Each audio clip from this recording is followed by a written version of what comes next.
Sa ulo ng mga nagbabagang balita.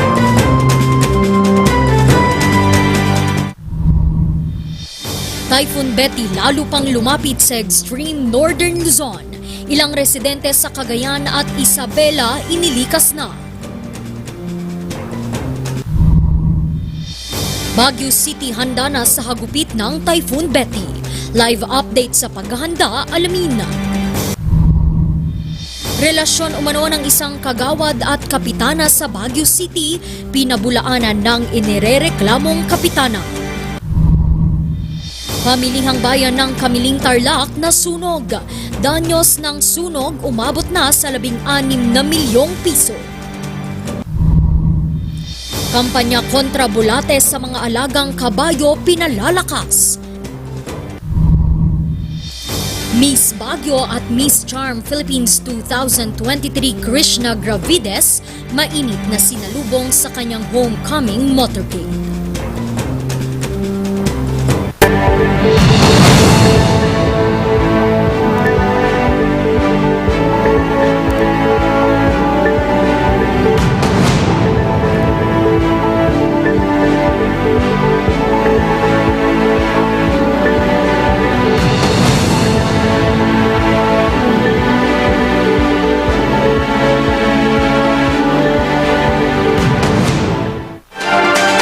Magandang hapon, Northern Luzon.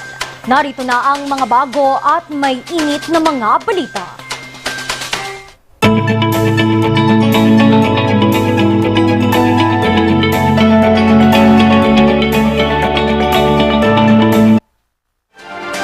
Nagsilikas ng ilang mga residente sa probinsya ng Cagayan. Naghahanda na rin ang probinsya sa posibleng hagupit ng bagyong Betty. Narito ang report. Bagamat hindi direktang magla-landfall sa bansa, maigting pa rin ang ginagawang pagpaplano ng Cagayan PDRRMO sa banta ng bagyong Betty.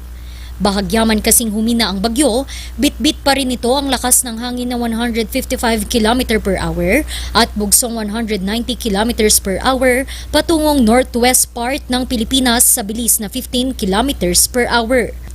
Dahil dito, isinailalim na sa areas of concern ang bayan ng Santa Ana, Gonzaga, Santa Teresita, Bugoy, Apari, Balesteros, Abulog, Pamplona, Sanchez Mira, Claveria at Isla ng Calayan. Tunayan, dun sa southern part ng province, sumisilip tayong araw doon. Dito sa northern part, ito yung nakakaranas ng pabugso-bugsong ulan at mga hangin, ano? Ipinadala na rin ang hanay ng mga rescuers sa nasabing areas of concern. Sinamantala naman kagabi ng 34 na pamilya ang lumikas muna sa mas ligtas na lugar. Ang mga ito ay mula sa bayan ng Gonzaga na kabilang sa areas of concern. Sa kabuuan, mayroong 113 individual na nananatili sa Gonzaga People's Gym. Bali, 3 sa 11 areas of concern po natin na in-identify, lahat mga coastal municipalities.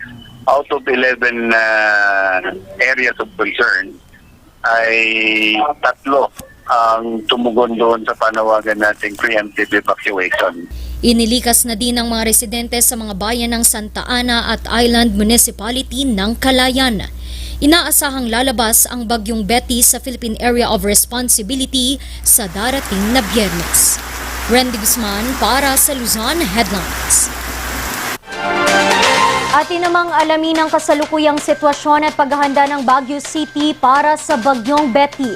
Live tayong makiki-update kay Lynette Iris Paed. Lynette, kamusta sa Baguio City ngayon?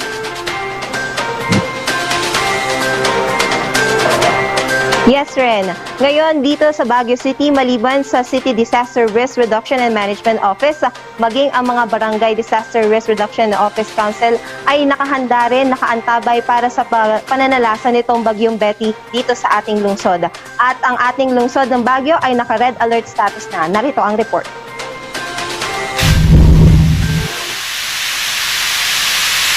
Isa ang barangay Lower Rock Quarry sa mga tukoy na lugar sa lungsod ng Baguio na madalas bahain tuwing may bagyo. Kaya ang Barangay Council hindi pa rin inaalis ang mga kagamitang makatutulong sa posibleng paghagupit ng Bagyong Betty. Ay sa operation center namin sa Lagoon, nandoon yung 2 bangka, may mga tali, may yung monitoring namin sa nandoon yung mga communication equipments namin, fully equipped, 2 generator namin, isang gasoline feed at saka diesel feed, pinagana lahat. Gumawa rin ng schedule ang Barangay Council para sa pagmomonitor ng kanilang barangay. Nung last Saturday, pagkalam namin darating, nag-iikon kami na parang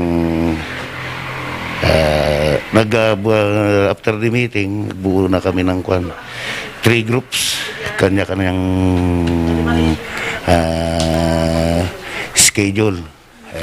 Hanggang ngayon, hindi pa naman, dahil hindi pa naman total na umalis yung typhoon. Nakaantabay na rin ang City Disaster Risk Reduction and Management Council sa posibleng pinsalang dulot ng naturang bagyo sa lungsod. We have a lot, wide array of equipment available, which includes for collapse structure. No? We also have for high angle and low angle rescue. We also have, for in cases there would be vehicles involved. We have our spreader cutters, no? And the rams to extricate yung victims if in cases din. No? Itinaas na sa red alert ang lungsod simula noong nakarang linggo. We had to heighten the alert if in cases kasi tumama. No? Kasi during that time, when we conducted the pre-disaster risk assessment, nasa outside the Philippine area of responsibility sa Typhoon Betty. No? So we had to prepare. It was better for us to prepare than to be sorry if in cases tumama sa atin. Sa kabila ng nararanasang panahon, mas makabubuti pa rin daw handa ang lahat. No, continuous yung kanilang pag-exercise na kanilang functions because hindi pa naman totally na wala na yung bagyo eh. At saka tuloy-tuloy dapat yung preventive measures. So the mayor always say that we have to be proactive instead of reactive. In short, we are very much prepared. Whatever happens, it so happen we are very thankful to our Lord, of course, and to the cooperation of the weather station na hindi dumating yun. Ang Bagyong Betty ay pumasok sa Philippine Area of Responsibility noong Sabado ng madaling araw.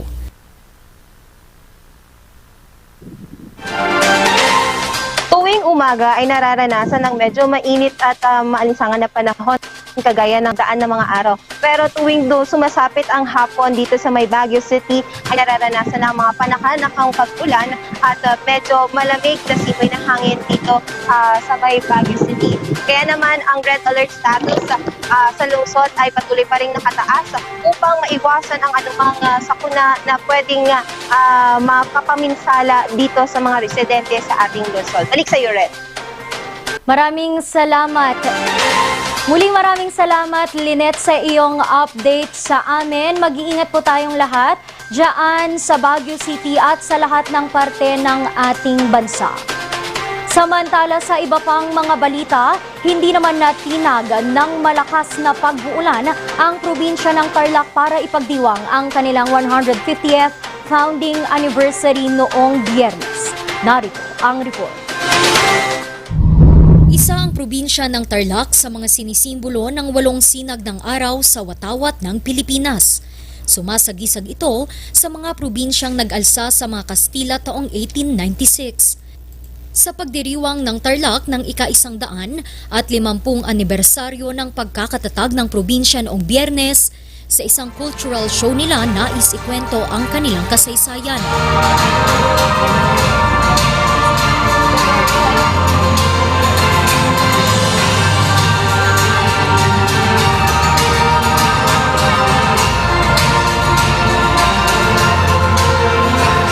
Ang problema, bago pa man ito magsimula, bumuhos ang malakas na ulan. Pasado alas 6 ng gabi nang biglang bumuhos ang malakas na ulan na dahilan kaya't hindi natuloy ang cultural show na magsisimula sana ng alas 7 ng gabi at susundan ng pagtugtog ng bandang Ben and Ben ng alas 8. Ang mga performers, matyaga pa rin naghintay na tumila ang ulan. Pinakahihintay po namin tayo, syempre pinaghandaan po namin kaya kahit hanggang 11 pa po mag-aantay kami para makapag-perform po kami. Importante ito kasi history to no? At mapapakita dito sa sa cultural show na to na dito sa Tarlac merong mga different talents, no? Yung mga skills ng mga estudyante. Ito na ang Tarlac province for 150 years. Mahiwagang pipiliin ka siya sa araw-araw. Leaves will soon grow from the barrenness of trees, and all will be alright in time. Favorite ko po yun kasi parang sinasabi niya na kahit ano pong pagsubok natin ngayon, kaya po nating malagpasan. Maging ang mga fans ng bandang Ben and Ben, hindi rin natinag ng ulan. Fan na fan po talaga kami ng Ben and Ben since the first time po. Yes po, kahit ulan hindi mapipigilan yung pagpanood namin sa Ben and Ben. 2 beses na antala ng ulan ang pagsisimula sana ng palabas. Pasado alas 9 na ito, formal na nasimulan.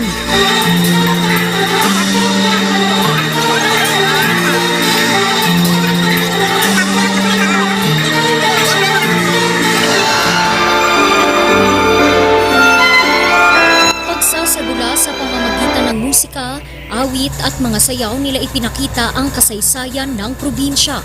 Ang pagmamahal, mga sakripisyo at pagpupunyagi ng mga nauna sa atin tungo sa isang lalawigan na may pagkakakilanlan, kasarinlan, kalayaan at kapangyarihang makamit ang anumang layuning ating naisin. Dinaluhan ito ng mga sikat na personalidad gaya na lamang ni Senator J.V. Ejercito. Dito sa Tarlac, binibigyan ng kahalagan talaga yung ating kasaysayan, which is very important. Dapat hindi natin pwedeng kalimutan kung saan tayo nanggaling. So, sa lahat ng Tarlacenyo, happy 150th anniversary na probinsya ng Tarlac at ako'y natutuwang makita na talagang hindi na mapigilan ang pag-unlad. Napakarami rin daw natuklasan tungkol sa Tarlac at Pangasinan ni Pangasinan 4th District Representative Christopher De Venecia. At nakakatuwang part pala ng kasaysayan ng Tarlac, ang Pangasinan. And so, ang daming mention ng Pangasinan. May segment pa nga about yung Dagupan Railway. So, nakakatuwa na very interconnected yung mga buhay natin, no, bilang Pilipino. Congratulations! And dapat tuloy-tuloy yung pag-celebrate ng kultura, ng kasaysayan, ng sining tradisyon ng mga Tarlacenyo. Ang pagbubukas ng inyong bayan sa amin, pagtanggap at pagtugtog ay hindi kailangan namin malilimutan. Mabuhay ang Tarlac! May 28, 1873, itinatag ang Tarlac bilang isang alkadya o isa ng regular na probinsya. Randy Guzman para sa Luzon Headlines. Samantala, higit 200 kabayo sa Wright Park, Baguio City ang napurga ngayong araw sa mas pinaiking na kampanya ng City Veterinary and Agriculture Office kontra sa bulate. Kahalagahan ng deworming, alamin kay Linet Iris Pat. Nakot-kot tong pwedeng ang timapapimantatan. Naisurat yun rin, Pasurat mo rin. Pansin ni Florencito ang pangangayayat ng kanyang alagang kabayo na si Jack. May bulatis. Malakas naman kumain, pero hindi ko rin alam. Kasi minsan kumakain siya ng hangin. Yung kinakagat niya yung tali niya. Hinala niya, mayroon itong bulati sa tiyan. Siyempre, mahirap ko eh. Tsaka matagal ko na rin siyang alaga kasi. Kaya hindi ko naman siya pinapabayaan. Kasi kailangan din ng mga kabayo to, dapat to every 6 months na napupurga sila kasi gaya ngayon, kahit ano-ano kinakain ng mga kabayo. Kaya kailangan na rin nilang ma-deworm. Kaya hindi hindi nito pinalampas ang alok na libreng purga para sa mga alagang kabayo. Anong ginagawa?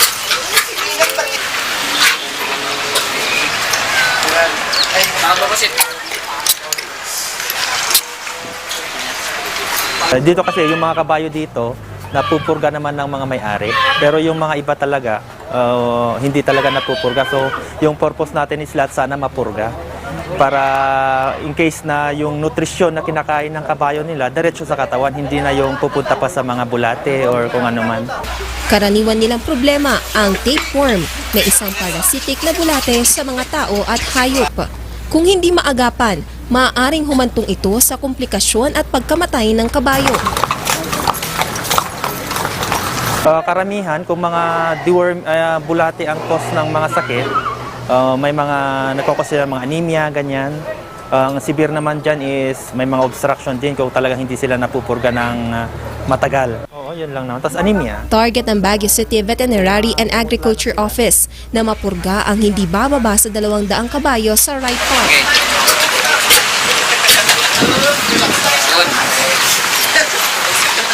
Kailangan talaga yan ng kabayo para ng tao. Kasi ngayon, maulan, ulan na. Siyempre yan, mga yan, pag nandito, nababasa sila, naiinitan. Kailangan nila yung panglaban sa mga sakit.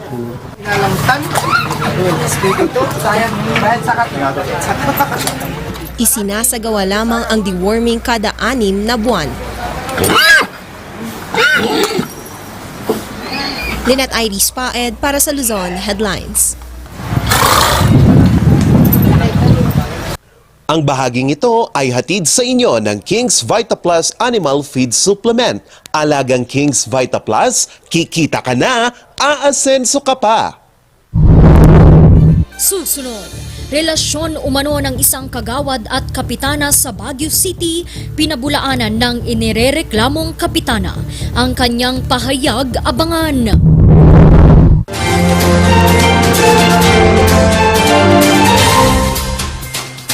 Chikiting ligtas, dagdag na bakuna laban sa tigdas, rubela at polio.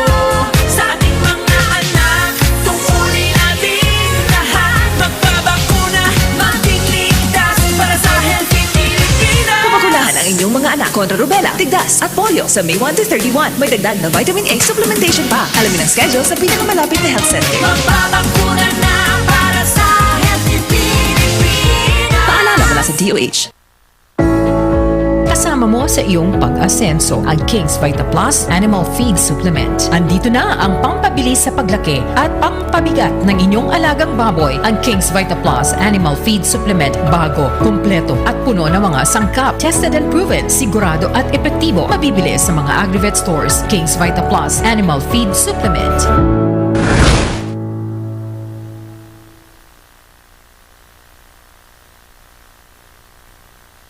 Bulok, maliliit at hindi ba malusog ang inyong mga halaman? Omega Green ang kasagutan. Ihalo lang ang 2 kutsara nito sa isang maliit na container at kaunting tubig. Pagkatapos ay ihalo sa knapsack sprayer at pwede na itong spray sa mga pananim. Meron itong nitrogen, phosphorus, magnesium, copper at zinc na tumutulong sa pagpapaganda at pagpapabilis ng tubo, pagpapanatili ng nutrisyon, mas malagong mga dahon at panlaban sa mga sakit ng mga halaman. Hindi rin ito nakasasama sa kapaligiran. Pwede rin ito sa kahit anong klase ng halaman, mapa-highland crops o lowland crops. Omega Green by Encam Agri-Marketing, the ultimate friend of farmers.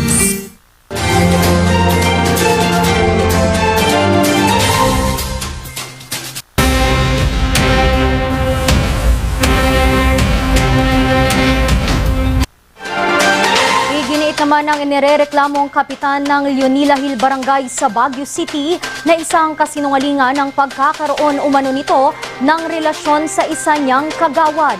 Investigasyon sa reklamong ito, tinututukan na ng sangguniang panglungsod.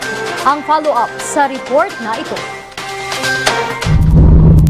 Karapatan daw ng mga residente ng Barangay Leonila Hill, Baguio City ang isinagawang silent rally noong nakaraang linggo ayon kay Baguio Vice Mayor Faustino Olowan. Ang rally ay para tanggalin na sa pwesto si Kagawad Edgar Tamo at Barangay Captain Margarita Marinas. Nag-ugat ito sa reklamo ng mismong asawa at mga anak ni Kagawad Edgar na pakikipagrelasyon umano nito sa kapitan. Pero hindi raw basta-basta ang kahilingan nilang 6 na buwang suspensyon ng 2 opisyal.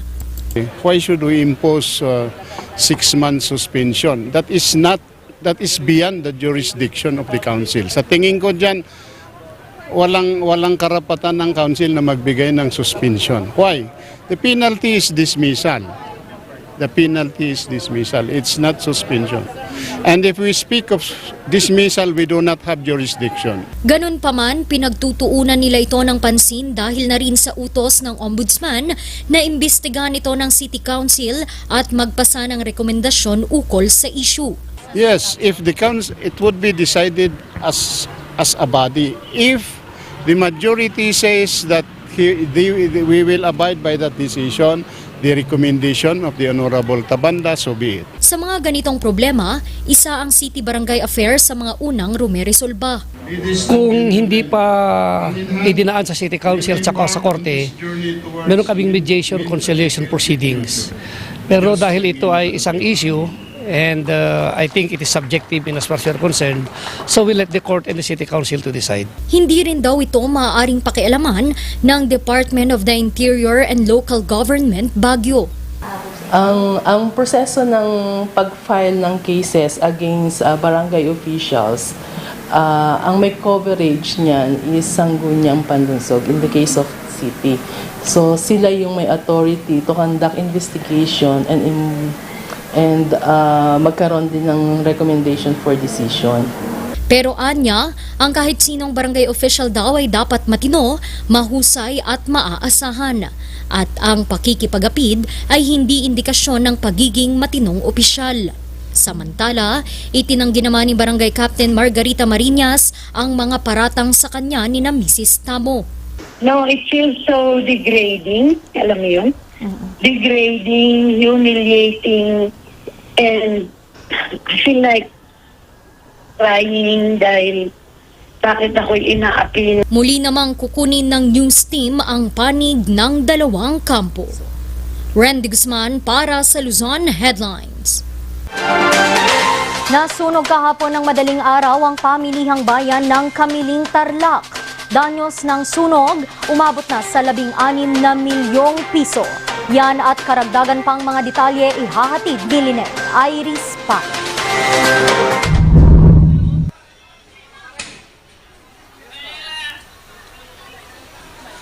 Tulong-tulong sa pag-iigib ng tubig ang mga residente at vendors ng Kamiling Public Market.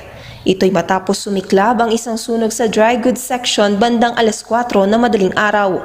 Part po ng west front portion ng public market facing Quezon Avenue. Yung po sa may bandang back ng part na yon, na part na po na hindi po ng palengke. Sa part na po ng dry goods section na yan, sa may bandang back na siya ng right side. Sa lakas ng apoy, umabot sa ika-4 na alarma ang sunog. Pinadala ng mga bayan ng Herona, Paniki, San Manuel at Moncada ang kanilang mga puwersa ng BFP para tumulong sa pag-apula ng apoy. Bandang 8:49 ng umaga, idineklara ang fire out. Aabot sa higit 16 na milyong piso ang danyos ng sunog. Po yun sa may dry goods section po, kasama po mostly po combustible material, yung pong mga pinare-rent na gown, yun po ang mga area doon po. So mabilis po siyang kumalat dahil mostly light materials po and combustible materials ang nasa loob po ng content ng dry goods part. Inirereklamo naman ng mga ilang tendera ang mabagal umanong pagresponde ng BFP. Nag-responde naman po agad yung mga kasama, pumunta po agad sa public market for initial response. Wala namang namatay o nasugatan sa sunog. Nananatiling bukas ang pamilyang bayan sa publiko maliban sa ilang parte nito na tinupok ng apoy. Inaalam pa ng mga otoridad ang sanhi ng sunog. Lynette Iris Paed para sa Luzon Headlines. Sa iba pang mga balita, Misyon ng kauna-unahang environmental advocacy-based pageant sa Cordillera ang pagsagip sa kalikasan. Ilang kwento ng mga kalahok at kanilang mga advokasya, alamin kay Jason Andaya. Mahilig sumali sa mga pageant ang 22 taong gulang na si Rica na tubong Atok Benguet. Kanyang sinalihan ngayon ang Ginoo at Binibining Hiraya 2023. Pero hindi lang ito basta-bastang patimpalak. Natatanging misyon lang kasi nito ang sagipin ang kalikasan. With regards to my advocacy, which is the sustainable ecotourism, I would like to, of course, use my voice since I'm still a student. I would like to use my voice to talk about the issues regarding environment and, of course, my advocacy. Our next Ito generation ang kauna-unahang pagtatanghal ng patimpalak sa Cordillera. Isa sa mga naingganyang sumali dito si Miguel mula La Trinidad, Benguet. Your advocacy? My advocacy centers on comprehensive environmental education through wholesome learning and public awareness campaign, and the involvement of the community here is for them to be aware and not just only know about the environmental issues itself, but know it comprehensively and logically. That's what we need as the foundational knowledge that we have. Kasabay ng patimpalak ang pagdiriwang ng Philippine Environmental Month at World Environment Day ngayong Hunyo. Now, parang nakikita ko lang is, instead of, in the Cordillera, kasi medyo wala pa tayo yan, we don't have that brand here para mag-absorb sa mga candidates natin. So, partnering with the local government, of course, because we cannot do this as an organization. Sa pagbubukas ng patimpalak, ang mga kalahok dumaan sa masusing screening. Ilan sa mga tinignan ay mga advokasya, lakad at talino ng mga gustong makapasok. Iikot pa ang patimpalak sa iba pang probinsya sa Cordillera upang kumilatis ng mga bagong Ginoo at Binibining Hiraya 2023. Tema nito ay Celebrating Beauty and Promoting Environmental Action. Jason Andaya para sa Luzon Headlines. Ano nga ba ang chain of custody at gaano ito kahalaga sa war on drugs? Ang sagot, ipapaliwanag sa Ikaw at ang Batas.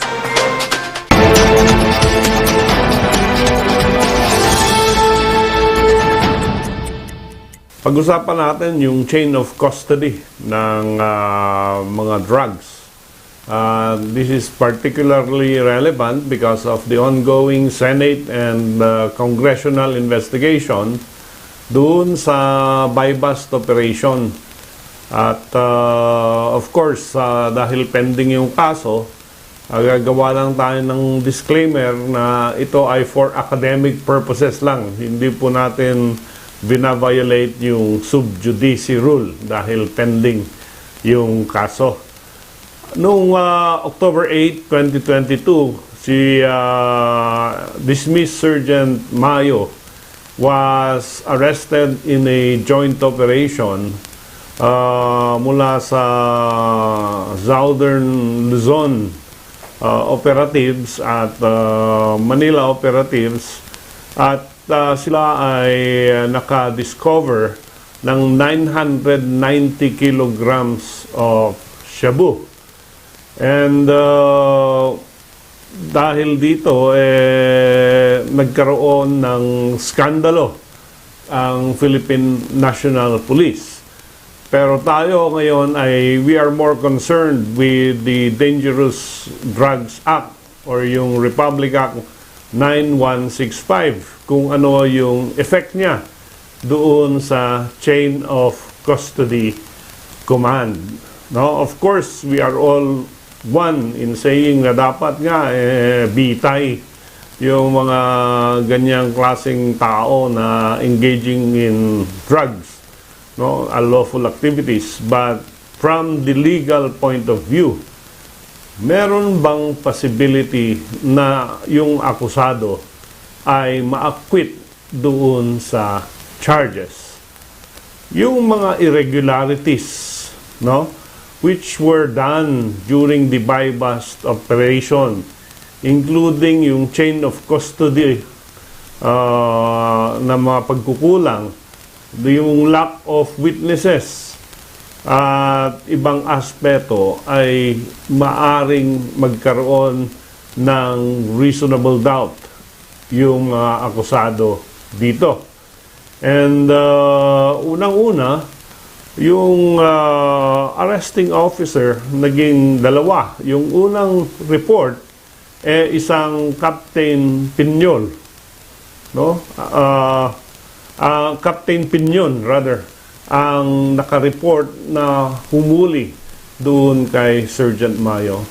And then later on, they discovered that it was a certain Captain Sosongko na ang talagang arresting officer. And ito ay mga taga Special Operations Unit of the Calabarzon area, no? At Calabarzon operatives operating outside their jurisdiction sa Manila. And then, of course, may mga personalities dyan. Yung Colonel Gonzales, assigned to Quezon City, na nandun sa scene of the crime. Yung Colonel Ibanez, yun daw yung boss ni Sergeant Mayo na nag-suggest ng follow-up operations. At nung pumunta sila sa follow-up operation, wala naman nakuhang shabu, kundi mga baril dahil nag-serve lang pala sila ng warrant of arrest, no? And dito, on that basis alone, yung kung sino yung mga arresting officers, kung sino yung mga personalities, meron ng problema ang prosecution. Then, the Dangerous Drugs Act requires at least 3 witnesses doon sa inventory and photographing, picturan, yung mga confiscated items. Unang-una, dapat nandoon yung akusado. Or kung wala yung akusado, yung kanyang representative, usually the lawyer. Pangalawa, there should be an elected official. Pangatlo, there should be someone from the National Prosecution Service o yung piskal, o kung wala si piskal, dapat merong media man.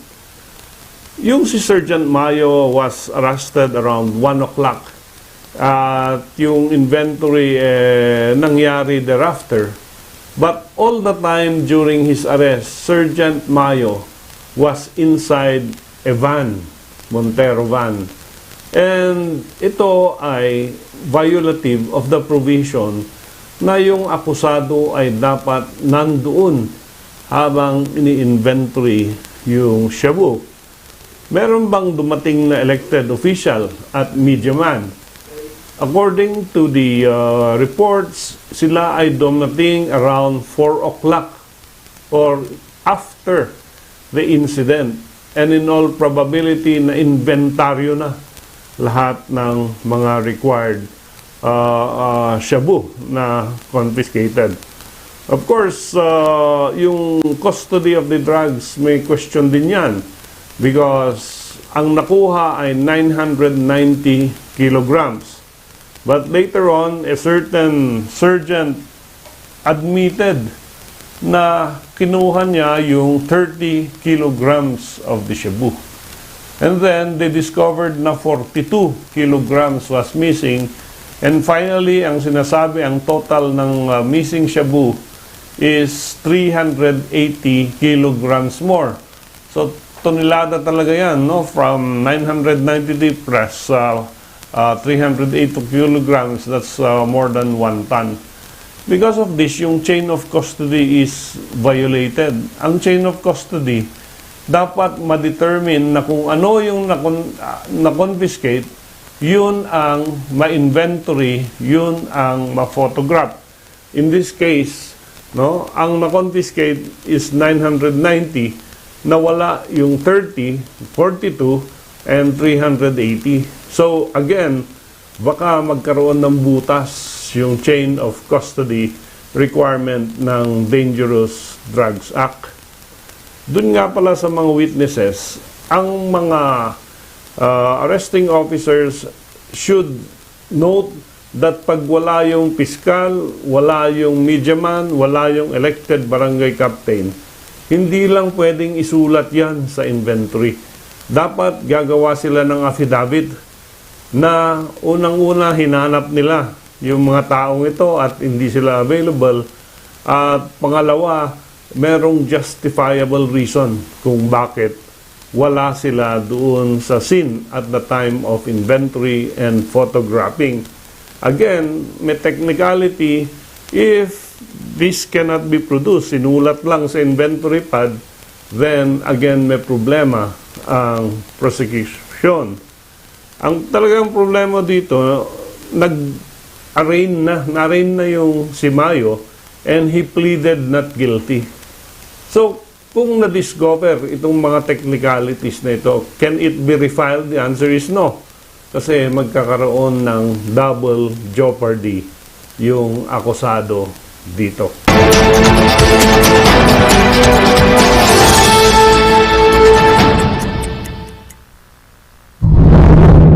Susunod, Miss Baguio at Miss Charm Philippines 2023 Krishna Gravides mainit na sinalubong sa kanyang homecoming motorcade.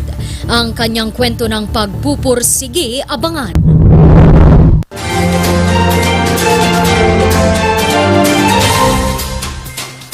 Sa milky ng batang 90s, para natin ang itrahay. Ang batang 90s milky, di ka magsisisi, promise. Sa milky ng batang 90s. A new player in business? Get that head start and vamp up with the Regional News Group Luzon. Advertise now and reach your target market. Achieve success and call us at 074-637-3947 or through our mobile number at 0960-289-2454. Send us a message at rngluzon@gmail.com. Seize the opportunity with the Regional News Group Luzon.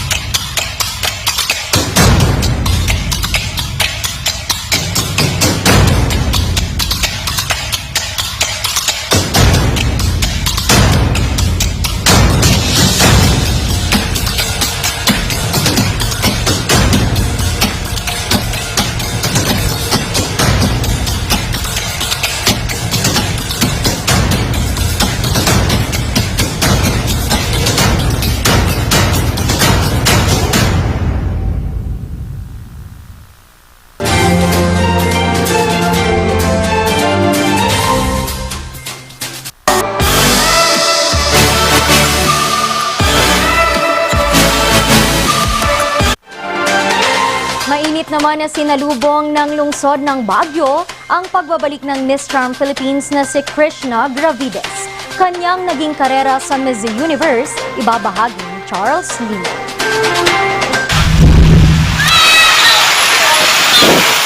Makulimlim man ang panahon sa Baguio City, naging mainit pa rin ang pagsalubong kay Miss Baguio 2022 Krishna Gravides.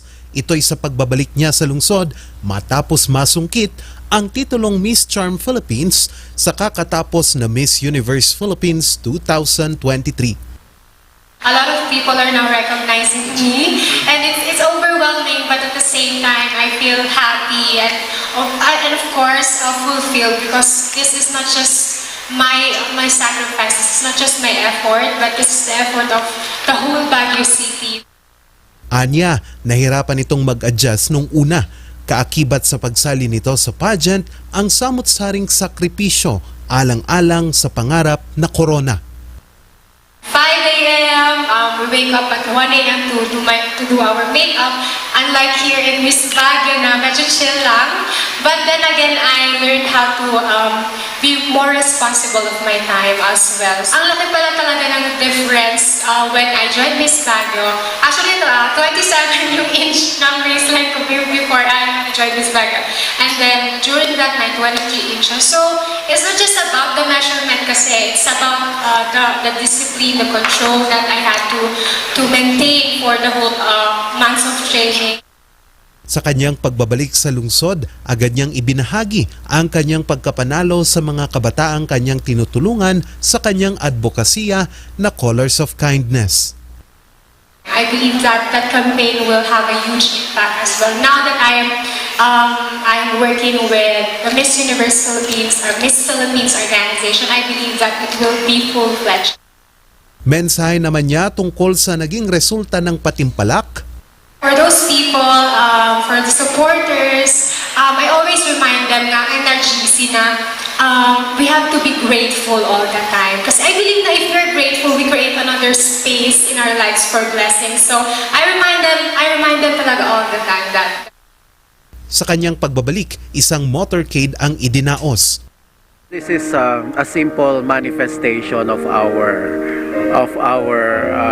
of course happiness na we were able to be represented very well in the national pageant, and at the same time expressing our gratitude as well. Ikinatuwa naman ng ilan niyang mga supporters ang pagbabalik nito sa lungsod. Mula nung nag-umpisa, Bueso already was there to support her during the preliminaries, during the lahat po nung nangyari ng Miss Baguio. And dahil po dyan, we're proud po na nirepresent niya talaga ang Baguio. Susunod namang paghahandaan ni Krishna ang Miss Charm International 2024 na magaganap sa bansang Vietnam sa susunod na taon. Charles Nicolimon para sa Luzon Headlines. At yan ang mga balitang nakalap ng Luzon Headlines ngayong araw. Maaari pa rin naman kayong makibalita tungkol sa Bagyong Betty sa aming Facebook page na Regional News Group RNG Luzon at iba pa po naming mga social media platforms. Palagi po kayong magdala ng inyong mga payong at mga pananggalang. Muli, maraming salamat at magandang araw sa ating lahat.